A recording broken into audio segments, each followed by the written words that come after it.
Fala, amigos do canal, tudo bom com vocês? Começando aí mais um vídeo para a gente conversar, debater, dialogar a respeito da palavra de Deus. Vídeo rápido nessa madrugada aqui. Hoje é sábado, madrugada, estamos trabalhando aí, mas vamos tirar um tempinho para a gente conversar um pouquinho sobre Deus. E qualquer coisa aí vocês colocam no comentário aí, a gente responde. Rapidamente, por que Deus falava tanto em simbologias no Antigo Testamento? Como é que por que Deus falava tanto em parábolas no Novo Testamento? É simples. A literatura era muito cara naquela época. Era muito difícil também de ter acesso à literatura. Eram poucos os que sabiam ler e eram poucos os que sabiam escrever. Para ter um papiro, para ter um nanquim, era algo que equivale às vezes a um ano de trabalho de uma pessoa para poder adquirir. Então, nem todos se interessavam pela literatura devido ao alto custo, né? O alto valor. O que acontecia? Era explicado de forma de símbolos e de forma de parábolas, porque ia se repetindo os símbolos e as parábolas e era fácil a compreensão, as pessoas decoravam. Por isso que muita coisa era passada oral, de pai para filho, entendeu? Dito isso, a Bíblia de capa a capa, ela sempre se refere à mulher. Isso é a simbologia, tá? É um exemplo da simbologia, como a nação de Israel, ou como o povo de Deus. Então, você vê Deus falando, né? Israel se prostituiu. Então, o que quer dizer Israel se prostituiu? Israel, de tempos em tempos, afrontava a Deus. Como?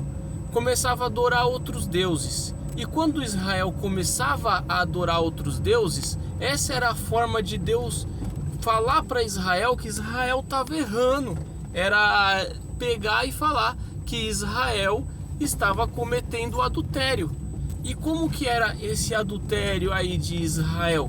Era dessa forma: pegava um culto a Moloque, como por exemplo, pegava crianças e queimava crianças vivas em adoração a esse demônio.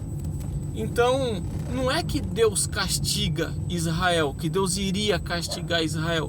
Deus se afasta de Israel. Por quê? Porque Israel não quer Deus. Então é Israel que faz a barreira. E por isso que Deus usa essa simbologia de uma esposa infiel. Porque quando a esposa é infiel, a esposa não quer nem saber do marido. Tanto faz se o marido está fazendo a coisa certa, se o marido está trabalhando, se está fazendo tudo direitinho. Ela não quer nem saber. A única coisa que ela quer saber é de ser infiel. Simplesmente isso, sem pensar nas consequências do que vai acontecer. Então, quando Israel começa a pecar, Israel se distancia de Deus. Não é que Deus se distancia, é muito pelo contrário, é Israel que se distancia. E quando Israel se distancia de Deus, Israel abre as portas para que o demônio venha e faça festa. Por isso que Deus odeia a traição, sabe?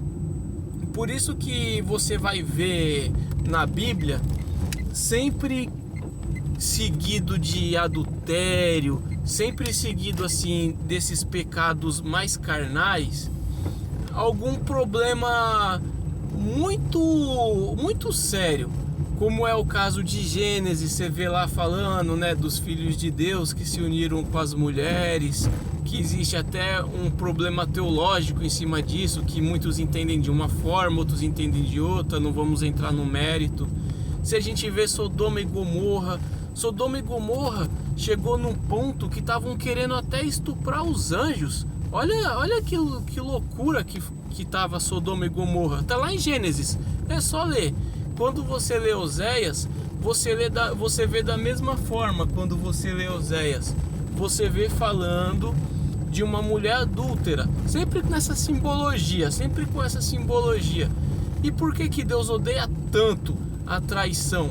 Porque junto da traição vem a separação. E esse é o problema.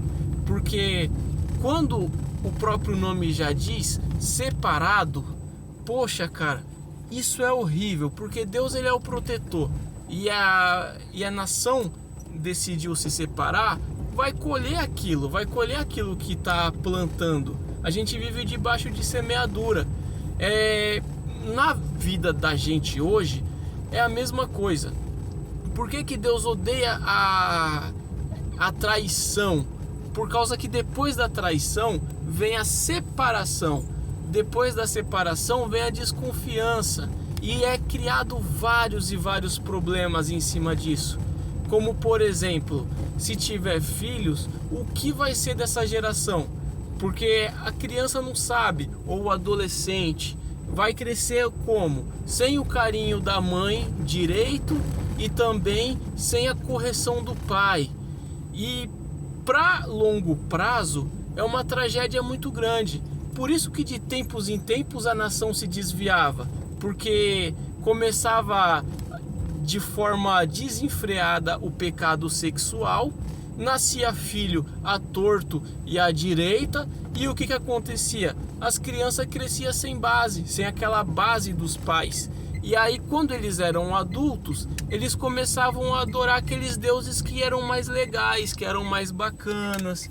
Não que eles realmente eram, mas eles fingiam-se ser, não é isso? Para poder enganar a pessoa, para poder atrair a pessoa. O demônio é sujo. E por isso que Deus odeia tanto a separação, porque a longo prazo a tragédia é muito grande. Por isso que é muito condenável o pecado quando é a relação sexual fora do casamento. Deus não se agrada, Deus odeia, e normalmente quando começa a acontecer muito isso, vem algum castigo, não por causa que Deus cobra, mas é a pessoa que se distancia de Deus, e aquele castigo, às vezes não é nem Deus que manda aquele castigo, só para entender. Às vezes aquele castigo é simplesmente o próprio demônio agindo, porque a pessoa abriu brecha para ele poder trabalhar na vida, naquela vida que está em erro, que está em pecado. Não sei se você compreendeu aí a mensagem, não sei se deu para compreender. É isso. Traição, cara, é horrível isso. É abominável diante de Deus. Sexo, agora é politicamente correto, né? Use camisinha, faça sexo à vontade. Cara, toda vez que começou com essa história de sexo à vontade, veio o problema. Olha Sodoma e Gomorra, olha o exemplo que foi acontecendo com Israel, aquele tempo antigo. Olha o que acontecia lá com os gregos, naquele templo de Afrodite. É um problema atrás do outro. Então sai fora dessa, curte a sua família, não vai nessa de traição não, porque a longo prazo o problema é grande.